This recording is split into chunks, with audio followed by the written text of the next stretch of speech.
I don't claim to be much of a writer, but sharing this story of mine has been a long time coming. I used to be a lorry driver for a living, or if you're American, I used to be a trucker. For 14 years, I drove along the many motorways and through the busy cities of England.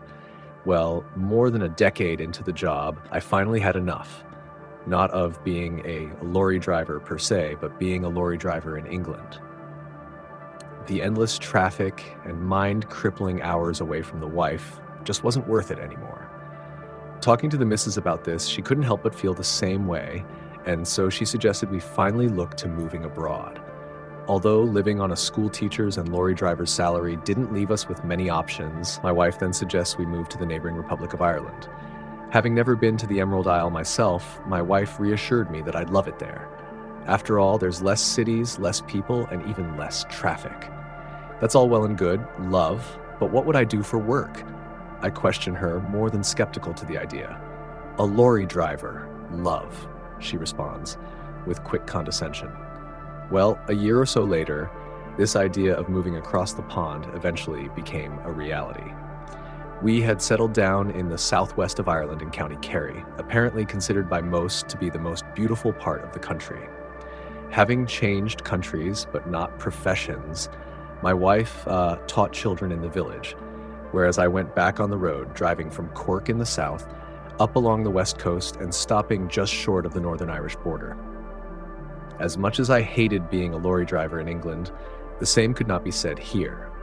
The traffic along the country roads was almost inexistent, and having only small towns as my drop-off points, I was on the road for no more than a day or two at a time, which was handy, considering the missus and I were trying to start a family of our own.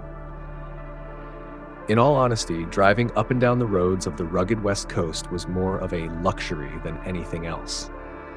On one side of the road, I had the endless green hills and mountains of the countryside, and on the other, the breathtaking Atlantic coastway. If I had to say anything bad about the job, it would have to be driving the Western country roads at night. It's hard enough as a lorry driver having to navigate these dark, narrow roads which bend one way then the other, but driving along them at night, something about it is very unsettling. If I had to put my finger on it, I'd say it has to do with something one of my colleagues said to me before my first haul. I won't give away his name, but I'll just call him Padraig. A seasoned lorry driver like myself, Padraig welcomed me to the company by giving me a stern but whimsical warning about driving the western counties at night. Be sure to keep your wits about you, Jamie boy. Things here aren't what they always seem to be. Keep your eyes on the road at all times, I tell you, and you'll be grand. A few months into the job, and things couldn't have been going better. Having just come home from a 2-day haul, my wife surprises me with the news that she was now pregnant with our first child. After a few days off to celebrate this news with my wife, I was now back on the road, happier than I ever had been before. Driving for 4 hours on this particular day, I was now somewhere in County Mayo, the northwest of the country. Although I pretty much love driving through every county on the western coast, County Mayo was a little too barren for my liking. Now, driving at night, I was moving along a narrow country road in the middle of nowhere, where outlining this road to each side was a long stretch of stone wall. And considering the smell of manure now inside the cab with me, I presumed on the other side of these walls was either a cow or sheep field.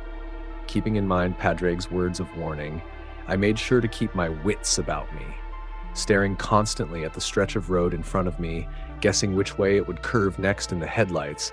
I was now becoming surprisingly drowsy. With nothing else on my mind but the unborn child now growing inside my wife's womb, although my eyes never once left the road in front of me, my mind did somewhat wander elsewhere. This would turn out to be the biggest mistake of my life, because cruising down the road through the fog and heavy rain, my weary eyes become alert to a distant shape now apparent up ahead. Though hard to see through the fog and rain, the shape appears to belong to that of a person, walking rather sluggishly from one side of the road to the other. Hunched over like some old crone, this unknown person appears to be carrying a heavy object against their abdomen with some difficulty. By the time I process all this information, having already pulled the brakes, the lorry continues to screech along the wet cement. and to my distress, the person on the road does not move or duck out of the way. Until, feeling a vibrating thud inside the cab, the unknown person crashes into the front of the vehicle's unit. Or more precisely, the unit crashes into them.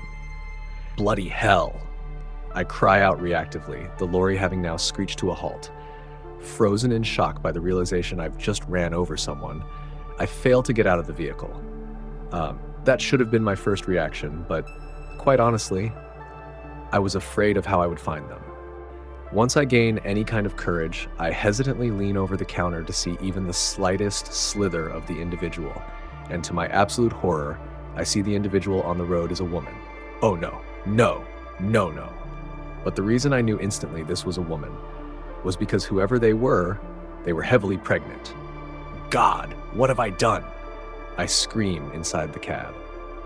Quickly climbing down onto the road, I move instantly to the front of the headlights, praying internally this woman and her unborn child are still alive.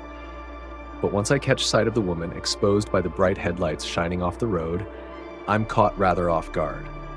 Because for some reason, this woman, she wasn't wearing any clothes. Unable to identify the woman by her face, as her swollen belly covers the upper half of her body, I move forward, again with hesitance towards her, averting my eyes until her face was now in sight. Thankfully, in the corner of my eye, I could see the limbs of the woman moving, which meant she was still alive. Now, what I'm about to say next is the whole unbelievable part of it, but I swear this is what I saw. When I come upon the woman's face, what I see isn't a woman at all. The head was not the head of a human being, it was the head of an ewe, a sheep. What the? I believe were my exact words. Just as my reaction was when I hit this thing, I'm completely frozen with terror, having lost any feeling in my arms and legs. And although this creature, as best to call it, was moving ever so slightly, it was now stiff as a piece of roadkill. Unlike its eyes, which were black and motionless, its mouth was wide in a permanent silent scream. I was afraid to stare at the rest of it, but my curiosity got the better of me. Its ewe's head, which ends at the loose, pale skin of its neck, was followed by the very human body, at least for the most part. Its skin was covered in a barely visible layer of white fur, or wool. Its breasts, not like that of a human woman, were grotesquely similar to the teats of an ewe, a pale sort of veiny pink. But what's more, on the swollenness of its belly, I see what must have been a pagan symbol of some kind.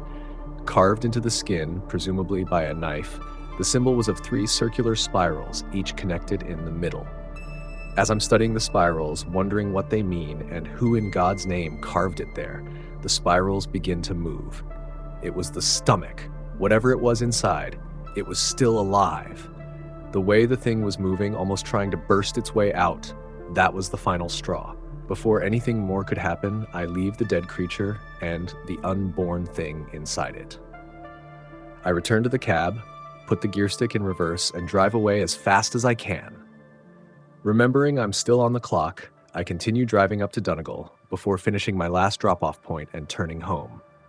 Though I was in no state to continue driving that night, I just wanted to get home as soon as possible. But there was no way I was driving back down through County Mayo, and so I returned home, driving much further inland than usual. I never told my wife what happened that night. God, I can only imagine how she would have reacted, and in her condition nonetheless. I just went on as normal until my next haul started.